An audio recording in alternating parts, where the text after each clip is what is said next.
Hi everyone. It's fat loss time, I guess. So I'm starting a fat loss phase, or just started this past Saturday. Actually coincided with the new training cycle, just kind of worked out that way. And so I figured I would kind of document the journey, try to give you guys some tips. This is something that I've done every year for many years now. There's some things that I'll do that if you're just starting out, you won't be able to do it this way. The principle's still there, but you'll just have to apply it a little bit differently. And I'll try to talk about those things too so it can help you guys out. But I figured it'd be good to document this and kind of see how things go. And then, hopefully it'll be helpful for people. So one of the things I guess before you start your fat loss phase, you need to know where you are. So I do think it's a good idea to kind of know what your maintenance level is. So you want to track your weight a little bit and just make sure that weight's staying stable. I know the scale can be triggering for a lot of people, but let's try to take that psychological component out of it. I do think in a lot of ways, for a lot of things, the psychology of it becomes important. If we're kind of putting this negative aspect or negative input to something, then it tends to have a detrimental impact on us. And so, that scale can have a detrimental impact on fat loss. But if we can maybe change it to where the scale is just giving us information so that we can adjust our plan, then we take some of the fear, some of the scariness from the scale away. And so that can be helpful. Um, but if we have that maintenance level, then we kind of know where we are, and you can kind of track what you're eating at that same time. Your activity levels kind of have these baseline numbers. Then you can make changes and then see how things are going. So the three kind of tools that I like for fat loss, again, I like the scale. We just talked about it. The other thing I like is this guy here. It's the Slim Guide. So you just kind of pull that trigger and then you can do body fat measurements or skin fold measurements more precisely. There's a calculator you can find online. The one I'd probably recommend is like a Parillo, Parillo. He's got a 9 site skin fold test, and then there's a calculation you can do to figure out body fat percentage if you want to. I don't do quite all those 9 just because I tend to be doing this to myself. I don't have somebody, so getting back and different things I just can't reach. What I like about this is I can take different measurements at different sites like chest, abs, thigh, calf, different places, and then I just do a sum total of those measurements. That way I want to see each week or every couple of weeks that those numbers hopefully are going down at least just a little bit at each site, but that doesn't always happen. Sometimes some site may stay the same for a few weeks and then finally start moving down. But I should see if things are going well and going in the right direction, that overall sum keeps going down little by little. And so that's why I like this. That's why I like the scale, so I can make sure things are moving in the right direction. And then if they're not, I kind of know what changes to make. Because it is possible to lose too much weight at one time. It's possible to gain too much weight at one time. If we're losing too much, we're probably losing a lot of muscle along with the fat, and that we don't want that. If we're gaining too much weight at one time, we're probably gaining a lot of fat to go along with the muscle. And again, we don't want that. We'd rather get as much muscle as we can when we're gaining weight and as little fat as possible. And then when we're losing weight, we want to lose as much body fat as possible with the least amount of muscle loss possible. There's going to be some, most likely, but it doesn't have to be a big amount. If we end up losing a lot of just weight where it is that combination of body fat and muscle, we can actually set up a place where we're less healthy afterwards, especially if we regain weight and we don't gain that muscle back. And that's, you're not going to gain the muscle back if you're not doing things specifically for it. So working out pretty hard to regain that muscle.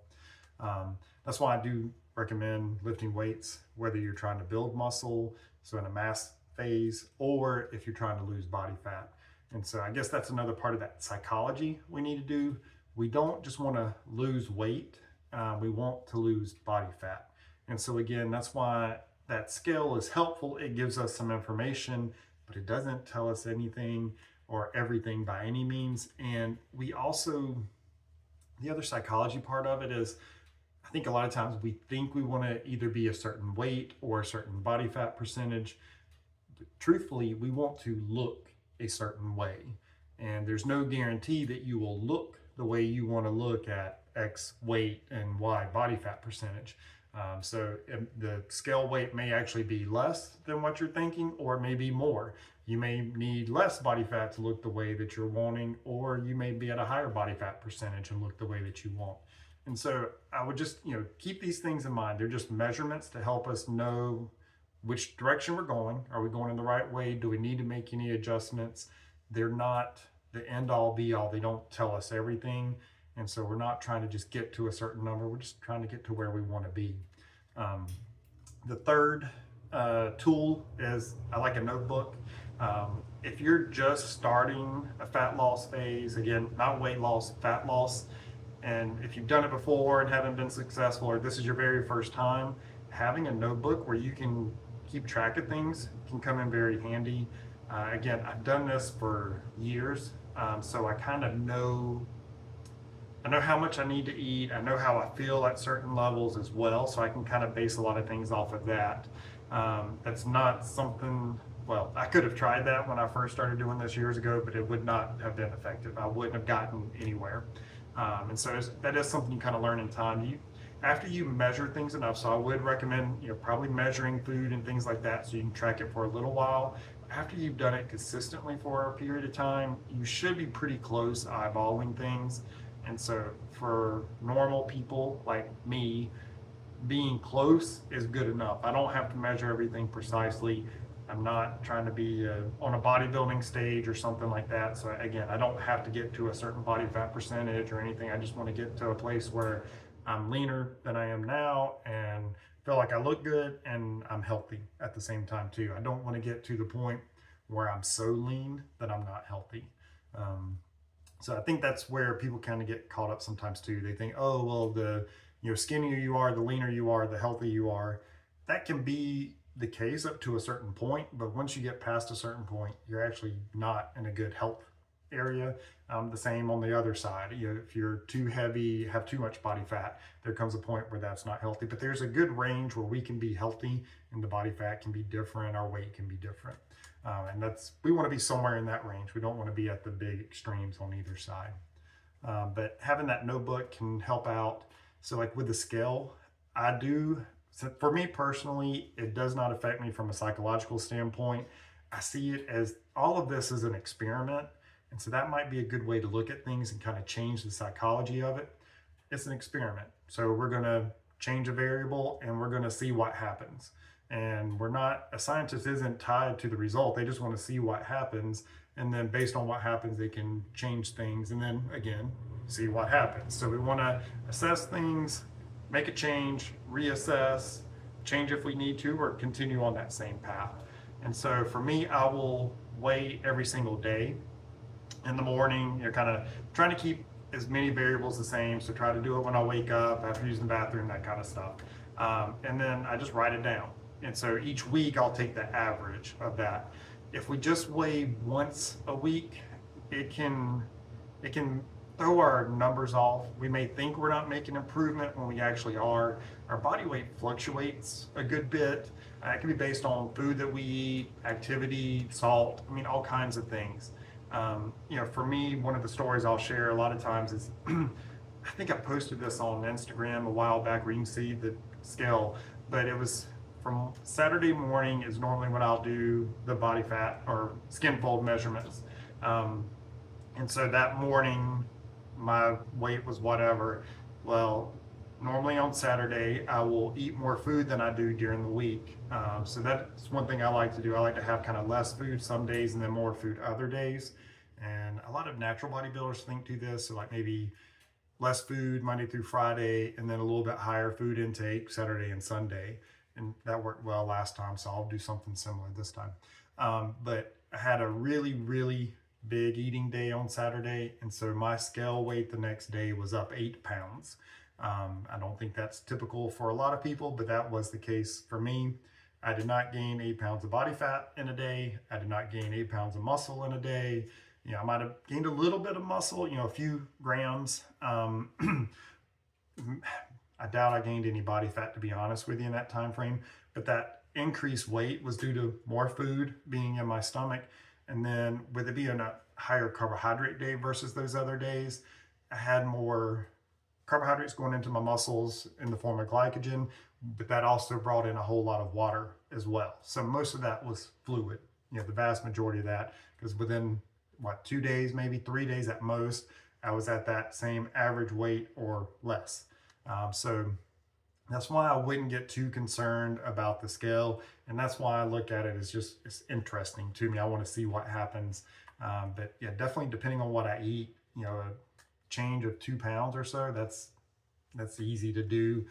But if you keep measuring just once a week, maybe you hit that low day one week, but then the next few weeks is one of your higher days where you got that 2 pounds up, and then you're like, well, this isn't working. I'm going the wrong direction. So at the very least, I would say try to weigh a couple times a week, 3. At least then you can kind of average things out, and you're more likely you're more likely to get rid of some of the noise, basically. And then I'm doing this once a week, once every 2 weeks, something like that.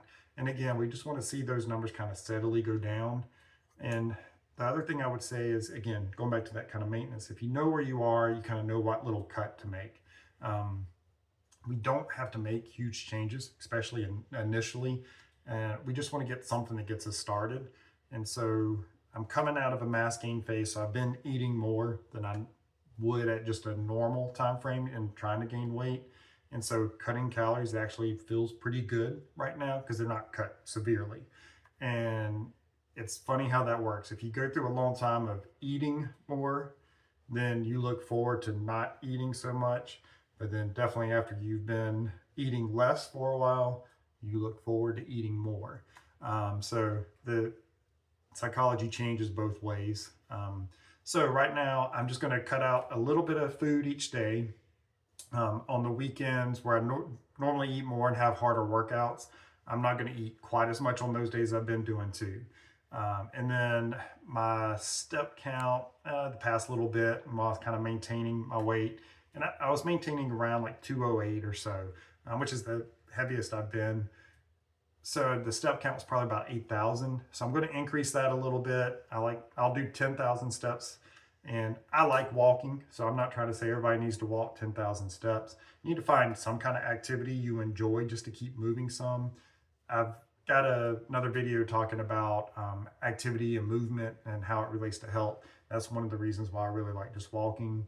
And then, part of the reason for doing this too is we'll be going to the beach in the summer, so I can lose some body fat, hopefully look good on the beach. Who wouldn't want to look good on the beach?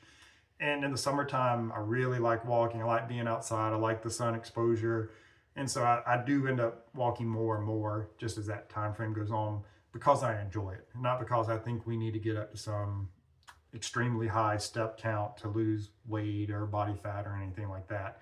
It's one thing to do. The other side of it, if I do increase the activity a little bit, I can eat a little bit more. And I like to eat. Most people are really shocked when they see how much I can put away at a buffet. So I would prefer to eat a little bit more and not be hungry. So that way I can do a little bit more activity and eat a little bit more. Works well for me. It may not be the best thing for you. So you can get that little bit of cut either just from food alone, just from activity initially. There's going to come a point where you have to cut food. There's just no way around it. We can't out train or out exercise a bad diet. Or you can do a combination of the two. And so that's what I'm trying to do right now. And I would recommend making that change, keep assessing things. And as long as things are moving in the right direction, just stay right there. Don't change anything. Don't do more. Don't do less. Don't eat more. Don't eat less. Just keep eating that kind of same thing, same activity level.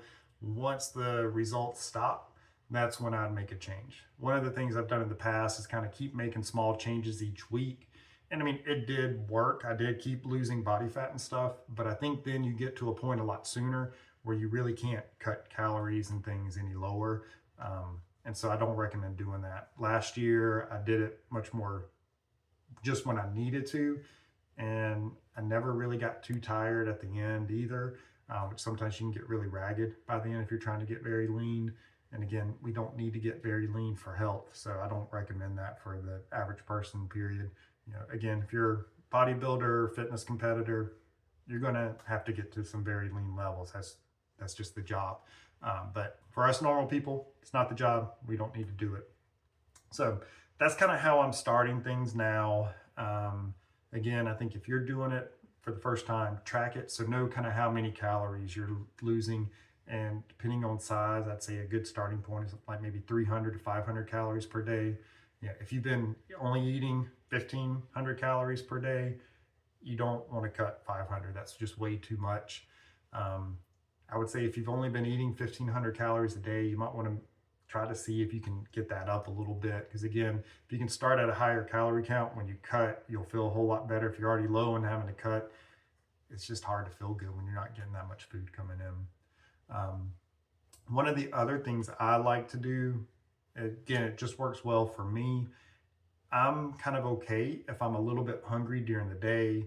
At this point right now, I'm not hungry because I'm still eating a decent amount of food. It's less than what I've been doing, but it's nowhere close to being, I'm nowhere close to being deprived. But I'm fine being kind of hungry during the day. So I'd rather save a little bit more of the calories at night. So that way I have a full belly when I'm going to sleep. It helps me to sleep. I feel better that way. And I can get distracted by things during the day and not eat as much and not notice that hunger. So that might be a little tip that's helpful for you guys. But it's probably enough for kind of an intro to this. I will keep track of things so that every week or two, let you kind of know how things are going, what changes I'm making if I need to, and see if there's any other tips I can think of. So if you got specific questions, let me know. I'll try to get to them as best I can. But hope you guys will enjoy this and hopefully it'll be helpful. Bye.